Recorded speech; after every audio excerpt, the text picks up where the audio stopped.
Good morning, Ambassador Burns. How are you?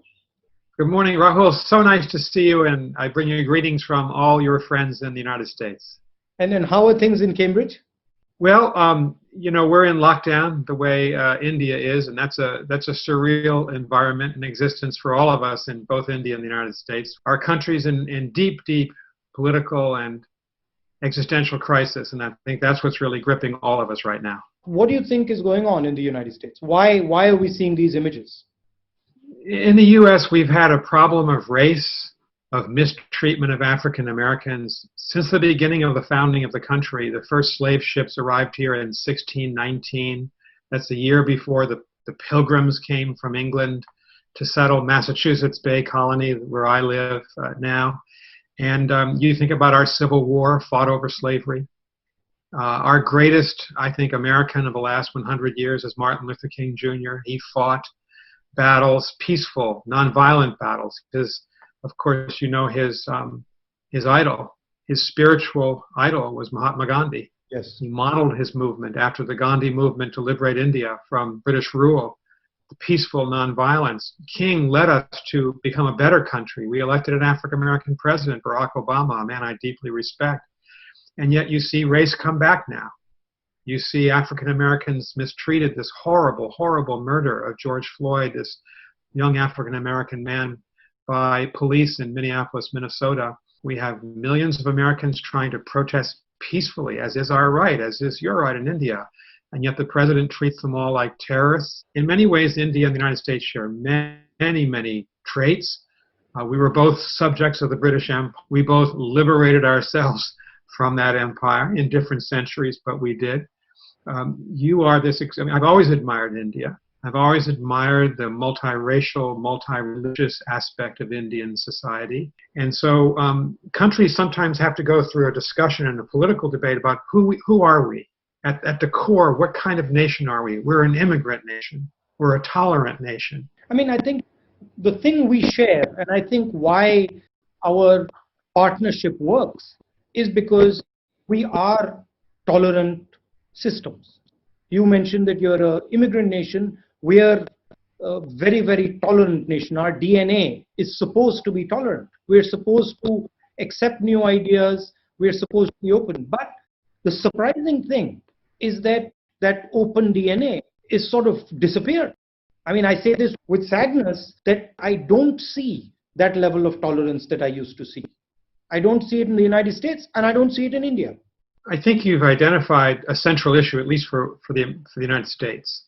And the silver lining here, the good news is that we have people demonstrating all across the country in every major city in the United States this week, peacefully, on behalf of tolerance, inclusion, minority rights, all these essential issues at the core of our democracy. And I think one advantage that we democracies have, say, over an authoritarian country like China, is that we can correct ourselves as a self-corrective part of our national DNA in India and the United States. And as all democracies, we resolve this at the ballot box in free and fair elections. We do not turn to violence. We do this peacefully. That's the India tradition that we love about India from your founding. Yeah. In the 1930s, the protest movement, the Salt March, all the way to 1947 and 48. So I take the rule that, I can't comment on your country because I don't know it nearly as well, obviously, but my country, I think, will be back. We'll be back. We'll strengthen our democracy. But I feel that this division which occurs is actually tremendously weakening for the country. But the people who do the division portray it as the strength of the country. When you divide African Americans, Mexicans, and other people in the United States, or you divide Hindus and Muslims and Sikhs in India, you're weakening the structure of the country. But then the same people who weaken the structure of the country say that they're the nationalists. Well, I think that's what President Trump is all about. He wraps himself in a flag. He declares that he alone can fix the problems. I must say, I think President Trump is in many ways an authoritarian personality. But in our country, you're seeing the institutions remain strong. Mm-hmm. The military clearly saying over the last few days, individual senior military leaders, we will not put American military troops onto the streets. That's the function of the police forces, not the military force. We'll abide by the Constitution. The senior military officer, General Mark Milley, said this week, Americans have a right to protest. They have a right to disagree with the government. These are so fundamental. It's extraordinary we have to even debate these. So we're back to debating first principles. But again, I do see strength, that democracies go through trials. We play out our differences in political campaigns or in street protests, but at least we can do that. You can see authoritarianism coming back in China, in Russia. And we democracies, we sometimes go through painful episodes because of our freedoms, but we're so much stronger because of them. That's our advantage, I think, inherently over the authoritarian countries. When we look at the relationship between India and the United States, there's been a lot of progress over the last couple of decades.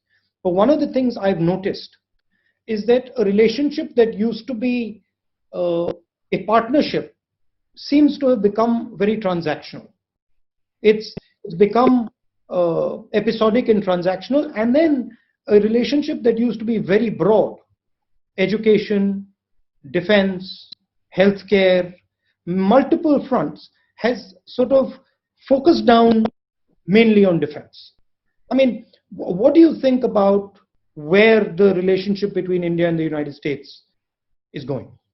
Well, from an American perspective, it's interesting in our country right now, Democrats and Republicans agree on very little in our Congress, but there is, I think, nearly universal support in both of our political parties that the United States ought to have a very close, supportive, and all-encompassing relationship with India. We're the two largest global democracies.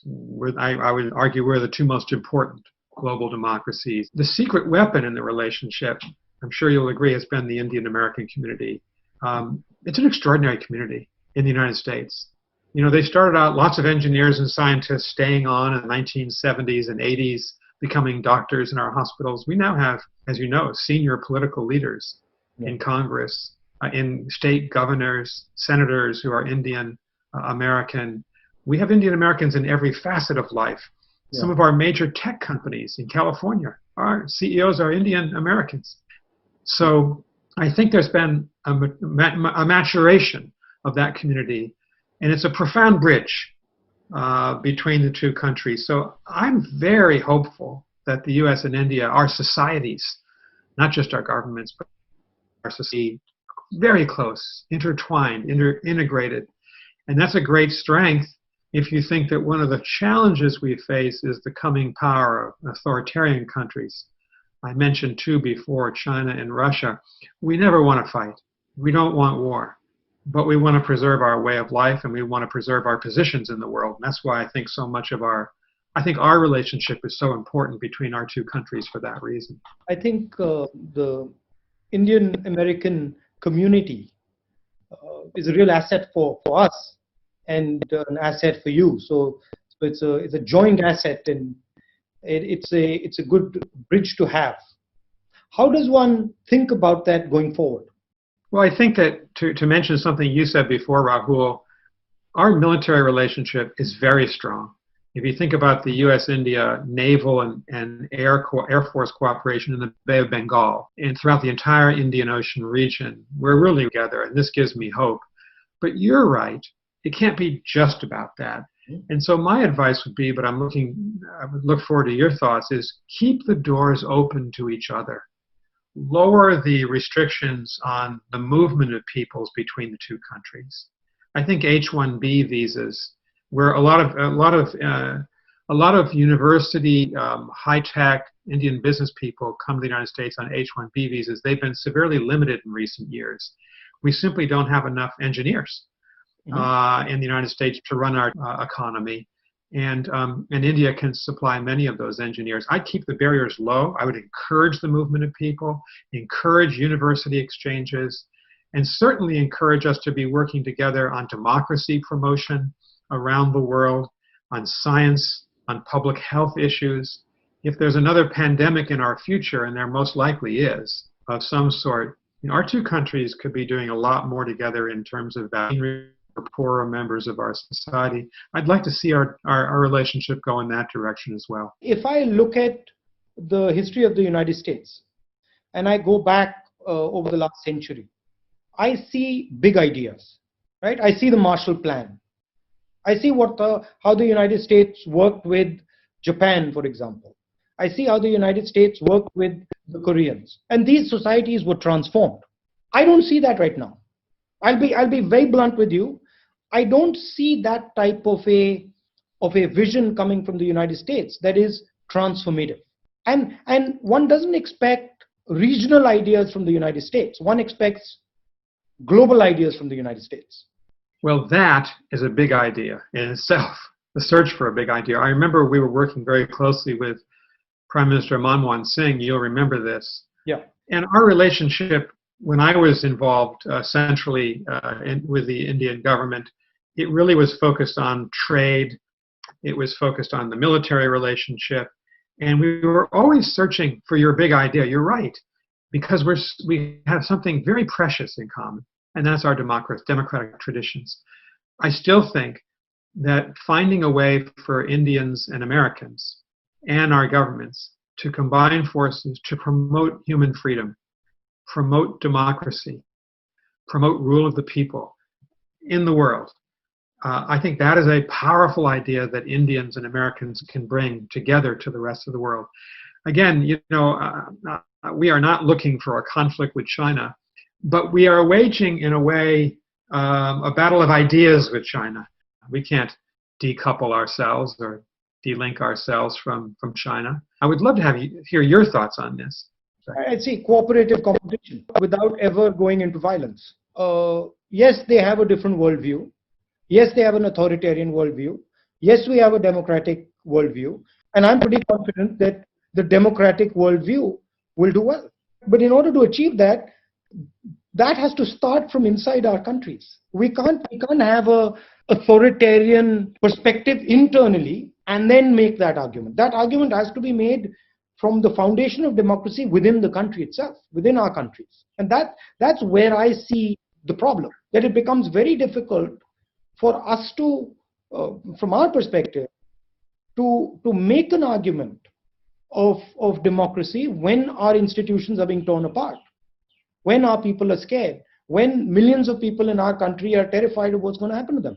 The most important battle, from our perspective, yours and ours, is to actually bring back our countries to where they used to be, which is sort of where we embrace our cultures, where we embrace our past, where we embrace our people, and where we sort of we give a healing touch, as opposed to this sort of aggressive politics that we're stuck in. Yeah, I think that's a very interesting point. That India and the United States can be working together, not to, as you say, not to fight China, but to make it observe the rule of law as we try to live together in this world. Why do you think that in this COVID crisis, and I say this for most countries, including India and the United States, why do you think there has been almost no cooperation? I think you and I have talked about this before. It's a terrible, terrible disappointment to me. I'm sure it is to you. This crisis was made for the G20. It was made for Prime Minister Modi and President Xi Jinping and Donald Trump to be working together, all of our countries, for the common global good. All of us are confronted. Every Indian American is vulnerable to this disease. And I would have thought at the beginning of the crisis, I would have predicted that countries would have put down their differences and worked for a vaccine together, or how to distribute that vaccine in an equitable and humane fashion. And it hasn't happened, mainly because Donald Trump doesn't really believe in international cooperation. He's a unilateralist. He wants America to go it alone in the world. And Xi Jinping chose to compete with Trump. And the U.S. and China at the heart of the problem here. And I hope when the next crisis comes, we'll do better to work together in a more effective way. And it's the same. It's the same in Europe. I mean, one sees the same friction between Germany, Italy, the United Kingdom that one sees across the world. So there is something happening in the world where people are going into themselves, becoming insular. And I think this COVID crisis has accelerated that sense. A few days ago, I had a similar conversation like this with one of the big business people in India. And he said to me, look, before I spoke to you, some of my friends called me up and said, don't speak to him. It'll be very bad for you. Bad things will happen to you. And so there is this atmosphere of fear. You take unilateral decisions. You do the biggest lockdown in the world, most rigorous lockdown in the world, and then you have millions and millions of your manual laborers walking thousands of kilometers back home. So it's this unilateral, episodic type of leadership where you just come and do something and go away. It's very, very destructive. But it's the flavor of the times. That's the unfortunate thing. It's everywhere. And we are fighting it. These are difficult days all over the world. I think they're difficult days. A major political party. 100%. See, I'm 100%. I'm hopeful. I'll tell you why I'm hopeful. Because I understand the DNA of my country, and I know that for thousands of years the DNA of my country has been of one type, and it can't be changed. So yes, we are going through a bad patch. COVID is a horrible time. But I do see new ideas emerging after COVID. New ways. I can already see people cooperating much more than they were before. Now they realize that actually there are advantages to being unified. There are advantages to helping each other. So that is there. How do you think COVID is going to shape the balance of power? What is going to happen in your view between the United States, China, Russia, India? What is going to be the effect of COVID? That we set aside global political rivalries on issues like climate change or pandemics, because these issues are existential for everyone. They unite every person in the world, 7.7 billion people. We need to have a future of global politics. Of course, we're going to compete. China and the United States, India and the United States, but we need to preserve space that we can work together on behalf of individual people around the world and give those people some hope that we as governments can help them. That's the challenge with COVID. If you think of it, the last 7 years, we've had SARS, H1N1, Ebola, and now the coronavirus. 4 pandemics in 17 years. We will have another pandemic in the next 4 or 5 years. Can we respond as a global community more effective? Can we work together? I think that's the great challenge that I see coming out of COVID. And in terms of the balance of power, do you think that's going to shift in any way, or do you think that's going to stay the same? Or what is going to be? I think a lot of people right now are saying that China is going to surpass. China's winning the battle of the coronavirus, that it's gaining hearts and minds. I actually don't see that. China certainly has extraordinary power in the world. Probably not equal to the United States militarily, economically, politically yet, but it's gaining, no question about it. What China lacks is the sophistication and openness of a democratic country like India or the United States. China's a fearful leadership, fearful men trying to preserve their own power, increasing the grip that they have on their own citizens. Look what's happening in Xinjiang against the Uyghurs and in Hong Kong, just to give those examples. And I actually think I'm hopeful about the future of India and the United States. I worry the Chinese system is not going to be flexible enough to accommodate the desires of the Chinese people for human freedom and liberty. So I'm a champion of democracy, as are you. I have confidence that democracies will survive these tests. Imagine, Rahul, one last question for you. It changes politics. I mean, you can't go out right now and shake people, and you can't speak to a crowd. I don't shake hands, but I go into contact with people with a mask and stuff. Yeah. But it does, because public meetings are not possible, and that's the lifeblood of politics here. So a lot of social media, a lot of Zoom conversations on Zoom are happening. It is going to change. It is going to change some habits in the political sphere for sure. In India, it's also changed the psychology because of the lockdown and the way it was done. There is quite a lot of fear in the air. People believe that the virus is a very, very serious disease, which it is, but they're convinced that it is a fatal disease. So that sort of needs to be slowly removed as the virus fades out. That sense of fear. I was just going to say our battle here is to maintain social distancing, try to convince people to wear a mask just like it is in India, because people are beginning to let down their guard in the United States, particularly young people. And another reason I think to keep the universities closed is to protect people. And so I think having that discipline to maintain these kind of shutdown is very important to get through this in the future. Thank you, Ambassador. And lovely chatting to you. And do get in touch when you're here. I certainly will. I'll come by to see you, and all best to you and to your family. Thank you. Thank you. Thank you, Rahul.